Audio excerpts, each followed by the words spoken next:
البدع والأهواء، أهل البدع العقائدية وأهل البدع السياسية. نقول بيننا وبينكم السلف، بيننا وبينكم الكتب، كان فيقول البدع بيننا وبينكم. Bismillahirrahmanirrahim. Semalam kita sudah mulai memasuki hadis yang ke-22 ya.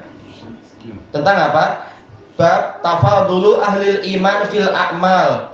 Bertingkat-tingkatnya ahli iman dalam amalan. Tak boleh duduk di meja. Itu main apa itu yang di dalam tuh? Lego apa? Oh ya, dan kita sudah membahas tentang rawi-rawinya. Semuanya Madaniyun. Ismail bin Abi Uwais Madani, Imam Malik bin Anas Madani, Amr bin Yahya Al-Mazini Madani, ayahnya Yahya bin Umarah Al-Mazini juga Madani, Abu Sa'id Al-Khudri ma'ruf Madani. Baik. Berarti apa? Kita masuk kepada isi hadisnya.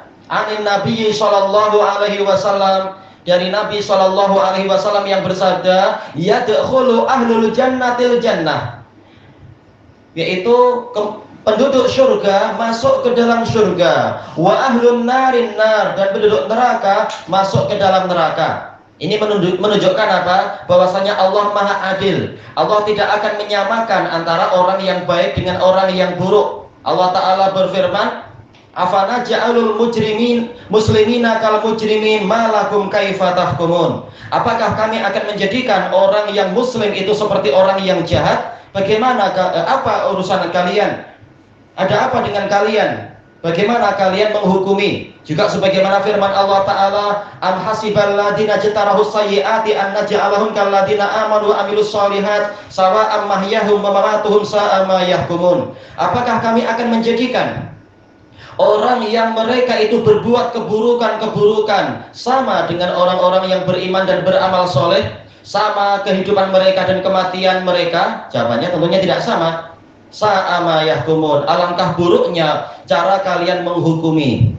Baik. Sebagaimana juga firman Allah Ta'ala, am naj'alul muttaqina kal fujjar. Apakah kami akan menjadikan orang bertakwa seperti orang yang jahat? Tentunya jawabannya adalah tidak. Baik. Berarti apa? Memang Allah Maha Adil. Orang yang mengamalkan amalan penduduk surga, dia akan masuk surga. Orang yang mengamalkan amalan penduduk neraka, dia akan masuk neraka. Tentunya apa? Ini hukum dasarnya. Terkadang berubah, tapi terkadang itu tidak banyak. Terkadang berubah tatkala ternyata apa? Menjelang akhir hayatnya dia berubah. Maka kembalinya kepada bagaimana akhir hayat dia. Apakah dia mengamalkan amalan penduduk surga ataukah mengamalkan amalan penduduk neraka? Makanya sebagian pensyarah mengatakan ini adalah dilihat dari akhir hayat dia. Baik. Kemudian summa yaqulullahu ta'ala, lalu Allah Ta'ala berfirman, akhriju man kana fi qalbihi mithqalu habbatin min khardalin min iman. Keluarkanlah oleh kalian orang yang di dalam hatinya ada seberat biji sawi dari keimanan, yaitu berupa keimanan. Siapa yang diperintah ini? Wawu jamaahnya kembali ke siapa? Kembali kepada para syafi'in, para pemberi syafaat. Dan ini dijelaskan secara panjang lebar di dalam hadis Imam Muslim, hadis Abi Sa'id juga, tetapi dari sanad yang lain. Dari sanad siapa itu? Atau dari Abi Sa'id Al-Khudri. Kalau sanad kita adalah dari sanadnya siapa tadi? Yaitu Amr bin Yahya dari Yahya bin Umarah dari Abi Sa'id. Nah, dalam riwayat Atha bin Yasar dari Abi Sa'id Al-Khudri itu ceritanya lebih panjang. Sejak apa? Orang di padang mahsyar, ceritanya begini-begini, dan itu insya Allah kita akan membahasnya ketika masuk kepada masalah dilihatnya Allah di hari kiamat, insya Allah. Tapi intinya adalah di situ disebutkan, yaitu para malaikat memberikan syafaat, para nabi memberikan syafaat, kemudian keumuman kaum mukminin, orang soleh memberikan syafaat. Inilah yang dipanggil dengan wawul jamaah di sini, akhriju. Dan itu pun ceritanya secara bertahap. Baik. Nah, yang disebutkan di hadapan kita ini, Allah memberikan perintah kepada mereka, keluarkan oleh kalian orang yang di dalam hatinya ada seberat biji sawi keimanan. Baik. Ini menunjukkan bahwasanya amalan hati itu terpandang. Buktinya apa? Man kana fi qalbih Dan sebagaimana dalam riwayat yang lebih panjang, di dalam hatinya ada sebesar dinar keimanan, di dalam hatinya ada setengah dinar keimanan, ada dan seterusnya, selalu menyebutkan masalah hati dia. Ini menunjukkan bahwasanya yang terpandang pertama kali di sisi Allah adalah amalan hati. Baik. Dibahas oleh Imam Ibnu Rajab Al-Hambali di dalam Fathul Bari beliau. Imam Al-Bukhari di sini dalam babnya mengatakan apa? Tafadulu ahlul iman fil a'mal. Bertingkat-tingkatnya kualiti ahlul iman dalam amalan. Ini amalan apa? Amalan zahir atau amalan hati? Kalau qarinah menunjukkan yang diinginkan oleh Imam Bukhari adalah amalan hati. Kenapa? Karena hadisnya nanti membicarakan masalah amalan hati. Di dalam hatinya ada begini, begini, begini. Baik. Demikian pula qarinah sebelumnya. Bab sebelumnya tentang apa itu? Tentang barang siapa membenci untuk masuk ke dalam api, yaitu apa? Benci untuk kembali kepada kekufuran, sebagaimana dia benci dimasukkan ke dalam api. Ini bagian dari keimanan. Berarti apa? Ini amalan hati, masalah kebencian, benci pada kekufuran. Demikian pula bab sebelumnya, bab 13, yaitu apa? Anna al-ma'rifah fi'lul qalb. Pengetahuan itu adalah amalan hati. Jadi Imam Bukhari memang sedang membahas masalah amalan-amalan hati. Berarti Imam Bukhari membantah siapa di sini? Membantah orang-orang karomiyah yang mengatakan iman itu cukup di lisan saja, mengatakan la ilaha illallah Muhammadur Rasulullah. Ternyata dalil-dalil banyak sekali menunjukkan amalan hati juga terpandang. Tayyib. Dan bukan tidak mungkin Imam Bukhari tatkala membuat tajuk yang umum di sini pada bab yang ke-15 itu juga memaksudkan adalah amalan fisikal, yaitu apa? Amalan anggota badan. Karena ini memang saling mengharuskan, saling mewajibkan. Kalau hatinya baik, pasti apa? Amalan dohirnya juga baik. Kalau amalan dohirnya baik, itu menunjukkan hatinya baik. Jadi ini intinya sama. Walaupun hadisnya itu memang membicarakan masalah hati itu juga wajib beramal. Baik, sekarang apa saja amalan hati? Disebutkan oleh Imam Ibnu Rajab dalam Fathul Bari, juga disebutkan oleh Imam Ibnu Battal di dalam Syarah Sahih Bukhari, yaitu berupa rasa takut, juga rasa keberanian, kebencian, rasa cinta, harapan, demikian pula apalagi yaitu kerinduan, juga kesetiaan. Itu semua amalan hati, dan itu ternyata akan berkesan pada berat atau ringannya iman dia nantinya. Kemudian misqal. Misqal ini adalah timbangan berat, bukan takaran, bukan apa itu isi padu, tetapi misqal ini timbangan berat. Sebagaimana itu dijelaskan oleh Al-Hafidz Ibnul Mulakin Al-Misri di dalam kitab beliau At-Tawdih Syarah Al-Jami'is Shahih. Dan ini mengisyaratkan bahwasanya iman itu memiliki berat. Semakin bagus iman dia, semakin beratlah keimanan dia. Dan ada juga ternyata orang yang berat keimanannya itu betul-betul sangat ringan, seperti biji sawi, ringan sekali tentunya. Baik, kita sudah sering pegang biji sawi.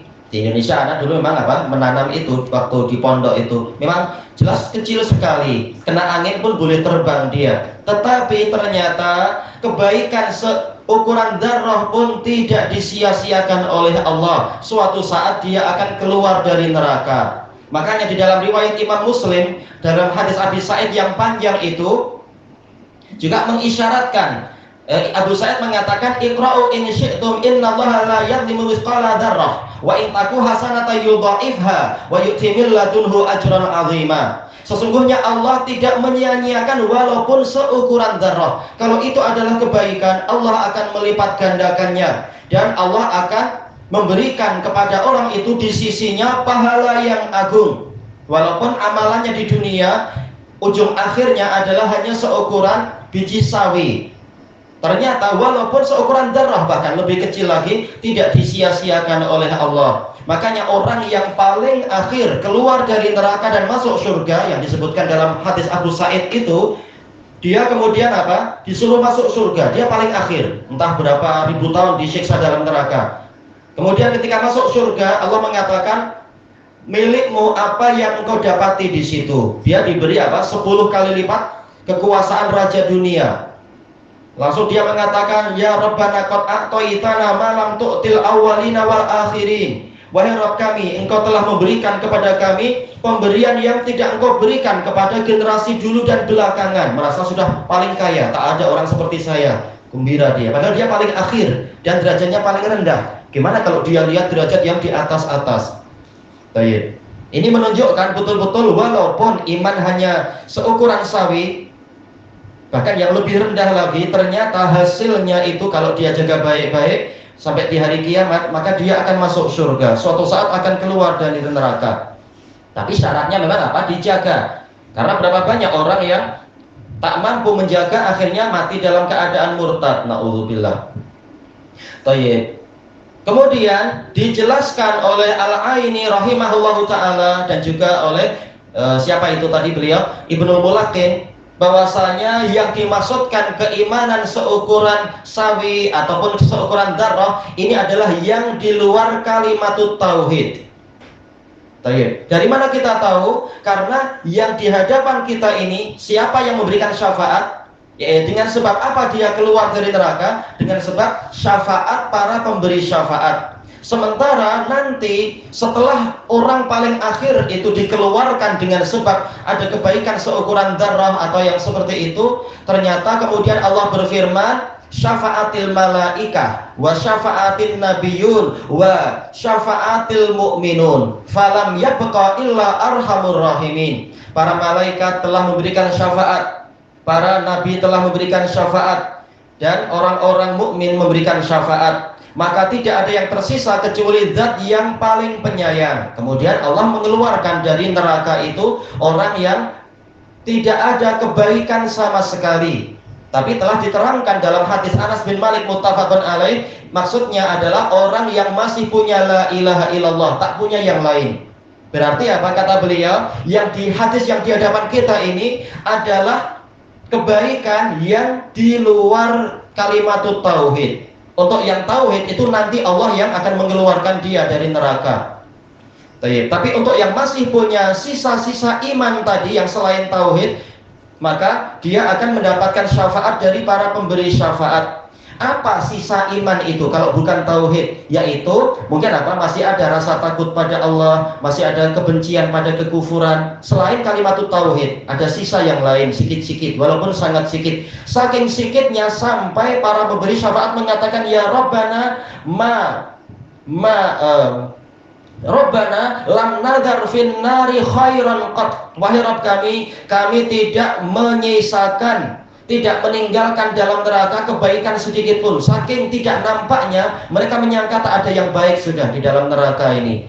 Nah, Allah yang memang maha tahu relung hati manusia, dia tahu ada yang masih punya sisa iman, yaitu apa? Sisa tauhid, dasar iman yang paling sedikit sudah. Nah, ini yang akan dikeluarkan paling akhir nantinya. Intinya apa? Yang di hadapan kita ini adalah pembahasan yang di luar tauhid, iman yang lain-lain yang bukan dasar tauhid. Baik, dan dari hadis ini kita mendapatkan faedah bahwasanya memang penduduk surga itu bertingkat-tingkat sebagaimana keimanan mereka bertingkat-tingkat, dan keimanan bertingkat-tingkat sebagaimana bertingkat-tingkatnya amalan. Baik, sebagaimana firman Allah Ta'ala, walikullin darajatum mimma amilu. Setiap orang akan mendapatkan derajat-derajat sesuai dengan yang mereka amalkan. Ada yang masuk surga tanpa masuk ke dalam neraka. Ada yang masuk surga tetapi setelah sekejap di dalam neraka. Ada yang masuk surga setelah berapa ribu tahun dalam neraka. Ini menunjukkan memang apa? Amalan mereka bertingkat-tingkat. Berarti apa? Iman pun bertingkat-tingkat. Buktinya dikatakan iman seukuran biji sawi, ada yang seukuran darah, ada yang seukuran dinar, dan seterusnya. Dan ini adalah bantahan kepada siapa? Bantahan kepada orang-orang murjiah yang mengatakan iman itu tidak terbagi-bagi dan semua orang mukmin itu derajatnya sama di dalam keimanan. Terbantahkan dengan hadis ini. Baik. Dan juga dari hadis ini dijelaskan oleh Ibnu Mulakin rahimahullah, dan juga dijelaskan oleh Al-Qadhi Al-Aini. Kalau Al-Aini di dalam Umdatul Qari, ini menunjukkan bahwasanya ahli tauhid itu pasti akan keluar dari neraka. Berarti ini bantahan kepada siapa? Orang Khawarij dan Mu'tazilah yang mereka mengatakan orang yang berbuat dosa besar tak mungkin keluar dari neraka. Padahal hadisnya jelas menunjukkan ada yang akan dikeluarkan dari neraka.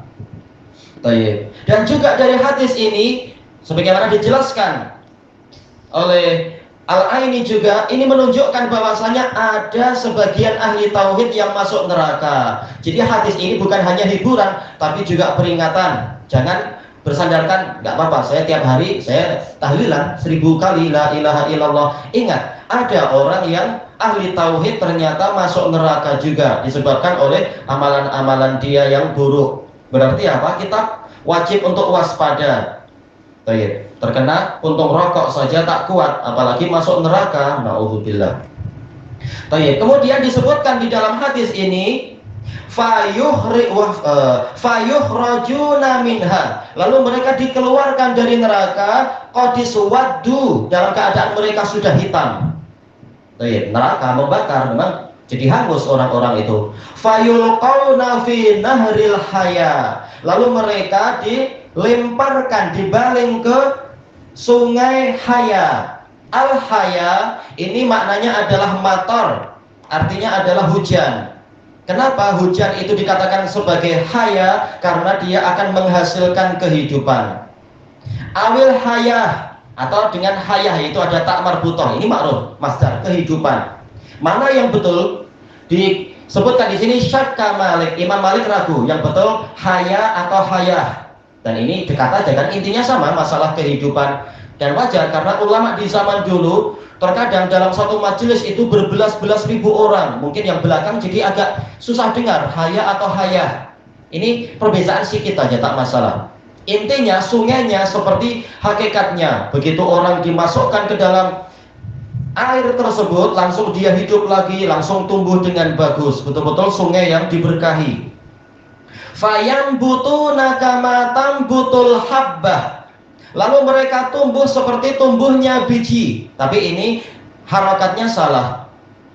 Kalau di cetakan lain tak tahu. Kalau cetakan Ibnu Hazm habbah, cetakan yang lain habbah atau hibbah. Habbah ya. Baik.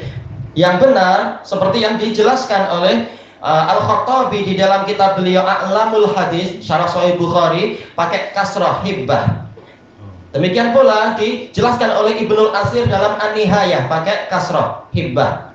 Demikian. Kenapa? Jadi di situ hibbah. Itu cetakan mana? Di situ Darussalam. Tulisannya apa? Cetakan mana itu? Paling bawah tuh. Darut Thayyibah. Baik. Namanya Thayyibah. Tayyib, yang betul hibbah. Demikian pula disebutkan oleh Imam Ibnu Rajab Al-Hambali di dalam Fathul Bari beliau, yang betul hibbah.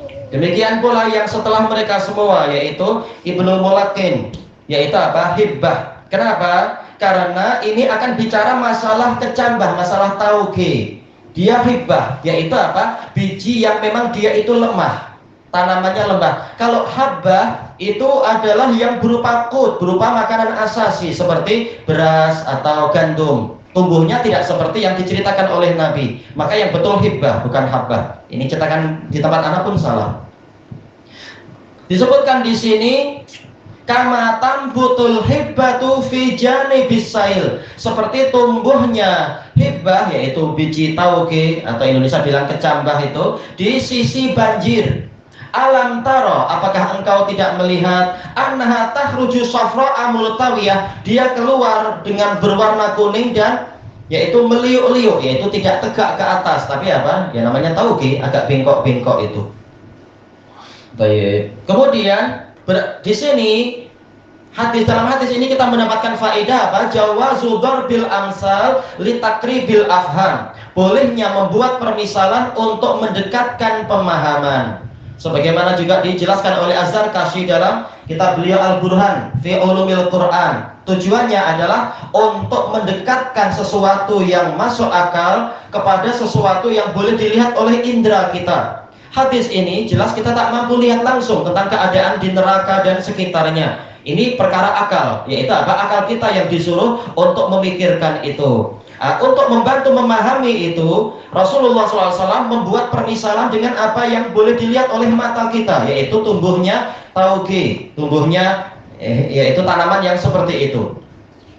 Baik. Dan dari hadis ini pula kita mendapatkan faedah bahwasanya Rasulullah SAW mempermisalkan tumbuhnya penduduk neraka, yaitu orang yang dikeluarkan dari neraka lalu dimasukkan ke dalam sungai kehidupan, tumbuhnya adalah seperti jenis tanaman tauge tadi. Apa sisi penyamaannya, sisi kesamaannya dijelaskan oleh Imam Ibnu Rajab dalam Fathul Bari beliau. Yang pertama adalah dari sisi warnanya, yaitu dia nanti akan menguning, semula hitam lalu kuning. Karena memang biji tauge itu warnanya mungkin apa? Purple kan? Atau sebagiannya adalah hitam gelap itu. Baik. Dan yang kedua adalah lemahnya dia. Semula dia tumbuh dengan lemah, bengkok-bengkok, lalu lama-lama mulai tegak. Demikianlah gambaran orang yang nanti keluar dari sungai kehidupan tadi. Dan yang ketiga adalah dari sisi sur'atun nabat, cepatnya, lajunya dia tumbuh. Karena tanaman ini, kata beliau, demikian pula kata Ibnul Mulaqin, itu hanya perlu waktu sehari semalam untuk mulai tumbuh. Demikian pula orang yang keluar dari sungai kehidupan, dia akan tumbuh dengan cepat, tak perlu nunggu berbulan-bulan, langsung jadi cantik, jadi indah lagi.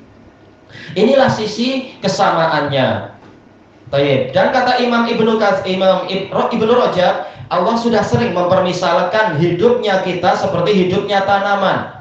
Tentang apa? Masalah nanti bagaimana orang tumbuh lagi di alam kuburnya setelah disiram air. Seperti apa tanaman yang tumbuh polanya itu. Kemudian di akhir hadis ini Imam Bukhari mendatangkan sanad kedua namun secara mu'allaq, yaitu kakinya dipotong. Qala Wuhaib haddatsana Amr al-Hayyah. Wuhaib berkata, jelas Imam Bukhari tidak jumpa Wuhaib. Berarti ini penghubungnya siapa? Nanti setelah sekian banyak nanti hadisnya kita akan dapatkan. Imam Bukhari meriwayatkan ini dari Musa, dari Wuhaib, dari Amr, lalu kembali ke sanad yang ini. Amr siapa itu? Amr bin Yahya al-Mazini, dari ayahnya dari Abu Sa'id. Baik. Nah, Musa itu siapa? Kita kadang tak tahu Musa itu siapa, guru Imam Bukhari yang namanya Musa. Tetapi telah diriwayatkan oleh Al-Baihaqi dalam Syu'abul Iman, dia adalah Musa bin Ismail. Dan memang Musa bin Ismail ini termasuk guru paling hebatnya Imam Bukhari, selain Imam Ahmad dan beberapa yang lain. Musa bin Ismail Abu Salamah At-Tabudaki siqatun sabt. Al-Minqari. Kemudian meriwayatkan dari Wuhaib bin Khalid. Wuhaib bin Khalid, beliau adalah Al-Basri. Abu Salamah tadi juga apa? Beliau juga Al-Basri juga. Jadi ini sanadnya Basriun. Lalu naik ke atas kembali ke Madaniyin, Amr bin Yahya bin Umarah Al-Mazini. Dengan lafaz apa? Al-Hayyah, yaitu tanpa ada keraguan. Demikian pula ini diriwayatkan oleh Imam Muslim, lafaznya adalah Al-Hayyah, tidak ada keraguan haya atau hayah. Dan ini tadi siapa itu? Wuhaib bin Khalid Al-Basri siqatun saduq. Hanya saja kalau Imam Bukhari terang-terangan mengatakan bahwasanya Imam Malik yang ragu. Adapun Imam Muslim tidak menetapkan itu. Dan ini dijelaskan oleh Ibnul Mulaqin. Wa qal khardalin min khair, yaitu biji kebaikan. Sementara kalau riwayat yang lain banyak sekali apa? Khardalin min iman, lafadznya iman bukan kebaikan. Dan di seluruh riwayat Imam Bukhari itu adalah iman, bukan khair. Makanya Ibnul Mulaqin mengatakan Imam Bukhari di sini mengisyaratkan apa? Khair. Sementara dalam seluruh riwayat itu semuanya memang apa? Iman, bukan khair. Lalu beliau tidak menjelaskan di mana ini sanadnya. Tapi alhamdulillah sanadnya telah apa? Anda dapatkan di dalam Syu'abul Iman punya Imam Baihaqi. Sanadnya hasan. Lafadznya memang apa? Khardalin min khair. Dan ini tidak sendirian karena diriwayatkan oleh Imam Muslim dari sanad yang lain, bukan sanad ini. Tapi apa? Dari sanad Atha bin Yasar dari Abu Sa'id Al-Khudri, lafadznya adalah khair. Jadi kalam Imam Bukhari ini memang ada asalnya. Dan sama saja mau khair atau mau iman tak masalah. Kenapa? Memang iman itu asas segala kebaikan. Kalau orang tidak punya iman, maka amalannya gugur. Kalau amalannya gugur berarti apa? Ya tak punya kebaikan dia. Baik. Intinya hadis ini bicara masalah bahwasanya akidah Ahlussunnah itu tepat. Iman itu bertambah dan berkurang. Mukmin itu bertingkat-tingkat dia. Bantahan kepada orang-orang Murji'ah. Baik. Masih ada waktu sedikit, gimana idenya? Kita baca sanadnya aja ya. Baca hadisnya dengan membahas sanadnya. Adapun matanya insyaallah besoknya. Qala al-Imam al-Bukhari rahimahullah al-haditsus salis wal ishrun. Hadis yang ke-23. Haddatsana Muhammad ibnu Ubaidillah. Qala haddatsana Ibrahim ibnu Sa'ad. An Shalih an ibni Syihab an Abi Umamah ibni Sahal annahu sami'a Aba Sa'idin al-Khudri radhiyallahu anhu yaqul. Beliau mendengar Abu Sa'id al-Khudri radhiyallahu anhu mengatakan, qala Rasulullah sallallahu alaihi wasallam, Rasulullah sallallahu alaihi wasallam bersabda, baina ana naim, ketika saya sedang tidur, ra'aitun nasa yu'raduna alai. Saya melihat orang-orang itu disodorkan, ditunjukkan kepada saya. Ini Rasulullah cerita mimpi. Wa alaihim qumus. Mereka memakai gamis. Memakai apa? Kalau zaman sekarang istilah kumus yaitu jubah. Mereka pakai jubah. Tapi ternyata lain-lain. Minha ma yablughu sadi. Ada yang gamisnya itu kalau dari atas hanya sampai ke dadanya saja, ke susunya saja. Bagian bawahnya tak ada gamis. Wa minha maduna dzalik. Ada yang lebih panjang lagi. Wa urida alayya Umar bin Al-Khattab. Dan ditunjukkan kepada saya Umar bin Al-Khattab wa alaihi qamisun yajurruh. Dia memakai gamis, memakai jubah, mengheretnya. Qalu wa ma awwal tadzalika ya Rasulullah. Mereka bertanya, apa penakwilan Anda tentang mimpi tadi wahai Rasulullah? Qal ad-din. Rasulullah menjawab, agama. Semakin panjang gamis dia, jubah dia, maka kalau dalam mimpi ini menunjukkan agamanya semakin bagus, mampu menutup aurat dan seterusnya. Inilah kesimpulannya. Tapi ini kita akan bahas pada pertemuan yang akan datang insyaallah. Kita jimat waktu, kita ambil sanadnya saja. Di sini Imam Bukhari mengatakan haddatsana Muhammad ibnu Ubaidillah. Beliau ini adalah Abu Sabit Muhammad ibnu Ubaidillah Al-Madani. Memang beliau adalah orang Madinah. Beliau siqatun sabt. Dipuji oleh Yahya bin Ma'in. Ini berat. Yahya bin Ma'in itu kalau menapis orang itu mengerikan. Susah sekali, dikatakan muta'annid. Tapi beliau sampai memuji orang ini, tokoh ini, berarti ini memang orangnya hebat sekali. Muhammad bin Ubaidillah Abu Sabit Al-Madani siqatun sabt. Qala haddatsana Ibrahim ibnu Sa'ad. Ibrahim ibnu Sa'ad ini juga Madani. Ibrahim bin Sa'ad ibni Ibrahim. Beliau adalah Madani. Kunyahnya adalah Abu Ishaq. Siqatun sabt juga. Bahkan apa? Siqatun hujjah. Tayyib an Shalih. Shalih di sini kalau meriwayatkan dari Ibnu Syihab adalah Shalih bin Kaisan. Ini riwayat tabi'i dari tabi'i. Shalih bin Kaisan, Abu Muhammad, kunyahnya dua, Abu Muhammad dan Abdul Harith. Dan beliau adalah min asbatin nas fi Ibnu Syihab, termasuk orang yang paling kukuh meriwayatkan dari Ibnu Syihab. Tapi biar enggak ngantuk. Oh iya. Dan beliau lebih tua dari Ibnu Syihab. Ini menunjukkan apa? Tawadhu'nya para ulama zaman dulu, mau mengambil hadis dari orang yang lebih muda. Dan biar yang penting tidak bising. Oh iya. Dan Shalih bin Kaisan ini adalah pendidik bagi anak-anaknya Umar bin Abdul Aziz. Jadi beliau dipercaya oleh Umar bin Abdul Aziz untuk mendidik anak-anaknya. Dan hasilnya memang sangat bagus. Anaknya Umar bin Abdul Aziz jauh lebih bagus daripada keumuman anak-anak dari raja-raja Bani Umayyah. Ani bin Syihab, Ibnu Syihab tak perlu ditanyakan, beliau Abu Bakar Muhammad ibnu Muslim ibni Ubaidillah bin Abdullah bin Syihab Az-Zuhri, imamun bila mudafa'ah. Beliau adalah Madani Syami. Berarti ini sanadnya adalah apa? Semuanya orang-orang Madinah. Dan yang di atasnya lagi An Abi Umamah bin Sahal. Beliau ini namanya As'ad, kunyahnya Abu Umamah Al-Ansari. Dan beliau lahir di masa hidupnya Nabi SAW. Nabi yang memberi nama As'ad dan Nabi yang mentahnik dia. Jadi apa? Beliau ini adalah sigharus sahabah. tapi tak pernah mendengar hadis karena masih terlalu kecil, tapi beliau sahabat. Baik. Dan kata Abu Hatim Ar-Razi, la yus'al, dia tak perlu ditanya, beliau siqah dan beliau sahabat. Annahu sami'a Aba Sa'idin al-Khudri, Abu Sa'id ma'ruf telah berulang-ulang Sa'ad bin Malik bin Sinan Al-Ansari. Beliau adalah salah satu dari yang paling banyak meriwayatkan hadis dari Nabi Muhammad. Jadi sanad ini semuanya adalah Ahlul Madinah. Tayyib, kelanjutannya besok malam insyaallah, wallahu a'lam. Subhanakallahumma wa bihamdika la ilaha illa anta astaghfiruka wa atubu ilaik. Alhamdulillahirabbil alamin. Jazakumullahu khairan.